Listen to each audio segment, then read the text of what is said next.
at the site of the World Trade Center disaster. Aaron? Martin, somebody who was in the area at the time said when these guys came out, everyone went crazy. And you knew exactly what he meant when he said it. It is good news. It's been tough to find down there. It has been a very difficult situation to work in. There have been very few successes. And so while 5 may not seem like a great number and put against the number of people who down there who are still missing, it is not. But it is 5 people who are alive today that this morning we didn't know about, and that is terrific news indeed. Judy? Aaron, it is. I'm sitting here thinking about the families of those 5 who probably had given up hope, had every reason to have given up hope, and now a miracle.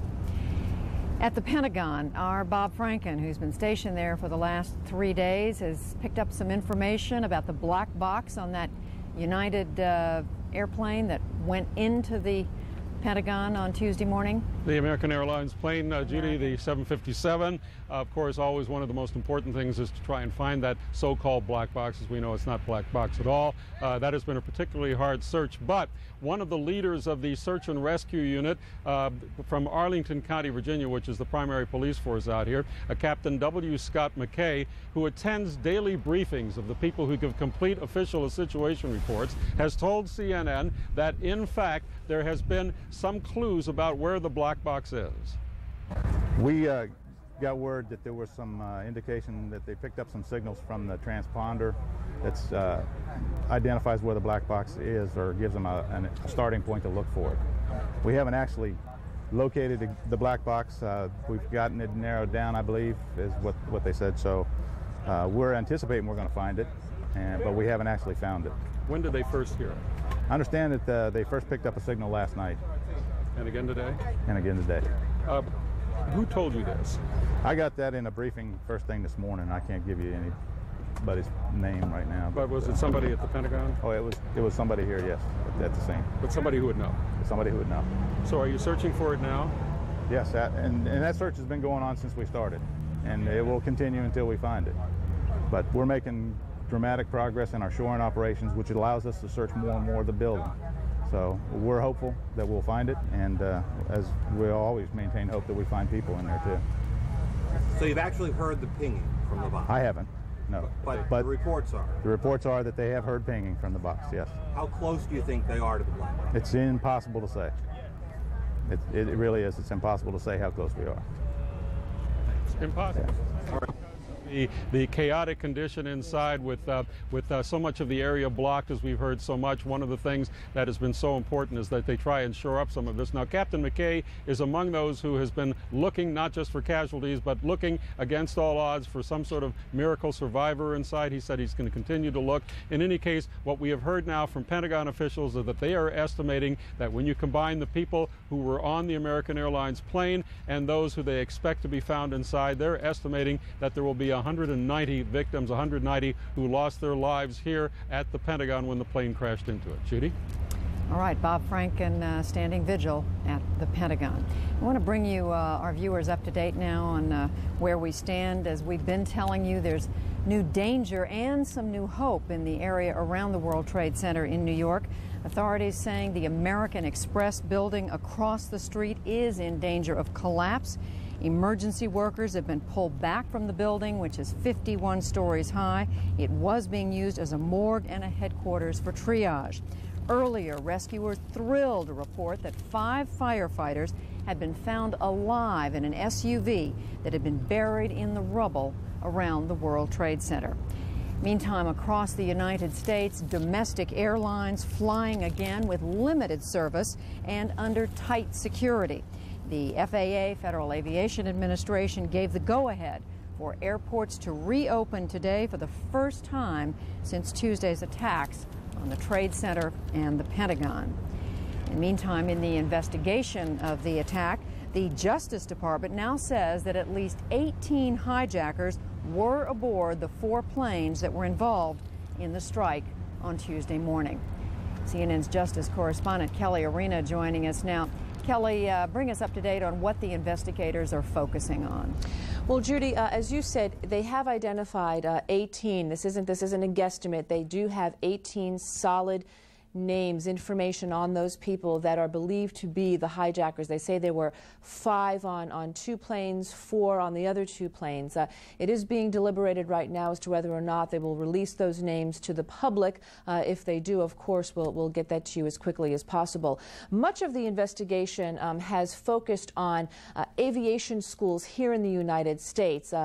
We are told by justice officials that many of the people that they're looking at, and including several of these 18 identified, were indeed pilots. They had pilot's licenses and they had trained here in the United States. So investigators are really focusing their efforts there to find out not only where those people live, but their associates. And that really is the key here, Judy. I mean, obviously these 18 are dead, so the key is finding the associates, family, friends, anybody who can lead them to pulling all the pieces together to really figuring out exactly what this organization was, if it was indeed an organization of terrorists, and where they got their financial backing, where their terrorist cells may have been located, how many of those cells there may be that are active and possibly plotting anything more here in the United States.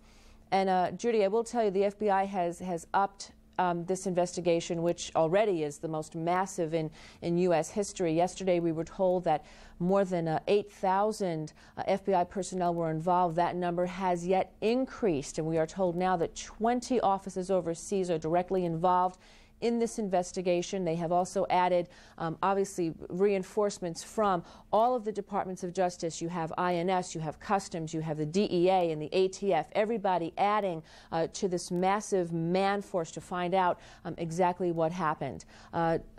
Following up on what Bob Franken said, none of the black boxes have been found, and that is something that Justice remains hopeful about, because that could provide a great deal of information moving forward. We are told that while you are hearing signals from the black box at the Pentagon, it is also very likely that they'll be able to recover the black box from the plane that crashed in Pennsylvania, since that seems to be, for lack of a better word, the cleanest crime scene that they can deal with. They can really get at the equipment and really go for finding that box. So it is most likely that they may turn that one up first, Judy. All right, Kelly Arena, our justice correspondent. Kelly talking to justice officials, talking to intelligence officials over these last 3 days. And now we want to skip across town to the State Department, to our correspondent there, Andrea Koppel. Secretary of State Powell today, Andrea, identifying Osama bin Laden as a prime suspect in this, stepping up the language out of the State Department to some extent. That's absolutely right, Judy. Secretary Powell really becoming the first Bush administration official to publicly single out bin Laden's organization as a prime suspect. In point of fact, the diplomatic message that's being delivered by the folks in this building here at the State Department to countries around the world is uncharacteristically blunt. It really is, are you with us or are you against us? And the one country that's really getting that message hammered home right now is Pakistan, and that's because Pakistan is not only a neighbor of Afghanistan, but it's also a supporter of the Taliban militia, the government in Afghanistan, which the U.S. believes is harboring Osama bin Laden, the man who runs the network known as Al-Qaeda. And as you just alluded to a moment ago, Secretary Powell, for the first time in the last couple of days, now becoming the first administration official to single out bin Laden's organization as a prime suspect in Tuesday's attacks. We're looking at those terrorist organizations who have the kind of capacity that would have been necessary to conduct the attack that we saw on the 11th. We haven't yet publicly identified the organization we believe was responsible.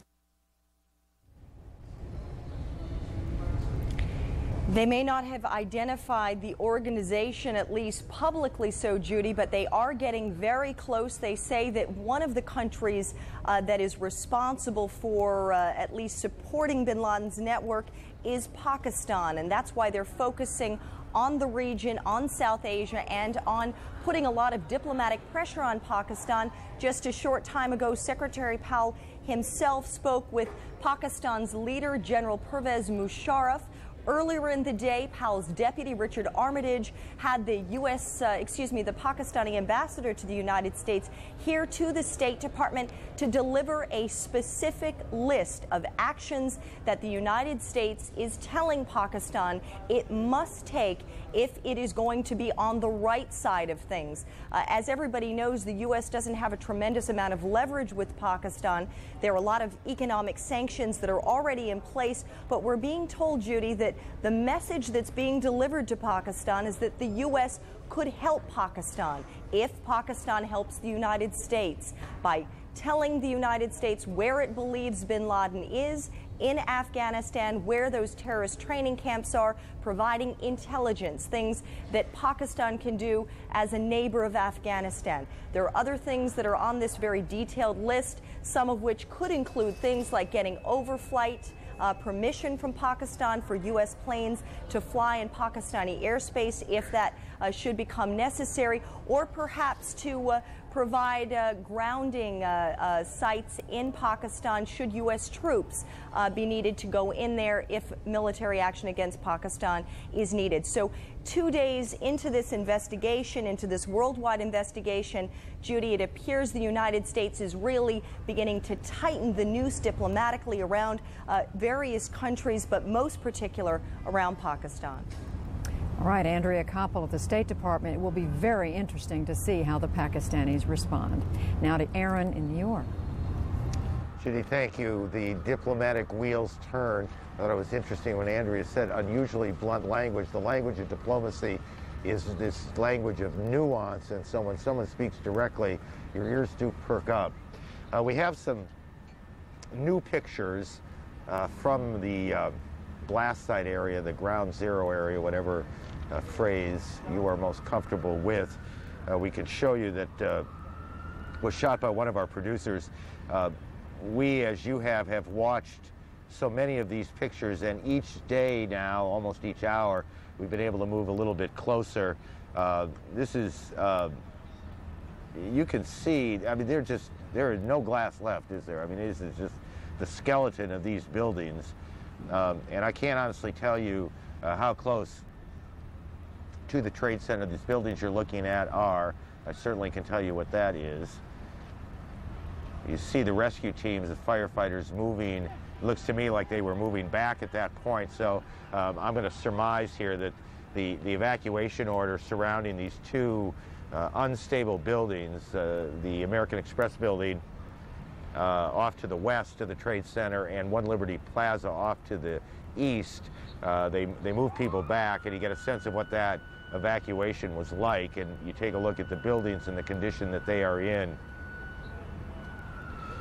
We saw that flag just a moment ago. I looked off to the east quite a bit, I suspect all the way to Brooklyn, and I could see a flag flying at half-staff, and I suspect that it might have been the federal building over there, but it was a very moving scene for us as we watched it, and as we watch the men and women of these rescue teams trying to go about their business, heartened by the news that they found 5 firefighters alive today, and obviously fighting the depression that comes with... And that's when it collapsed, some of the rooms were intact. We were able to climb in through a void, and Lieutenant May, firefighter Kelly, and myself had crawled around through the different rooms, and we were in hotel rooms that were shifted in the stairway.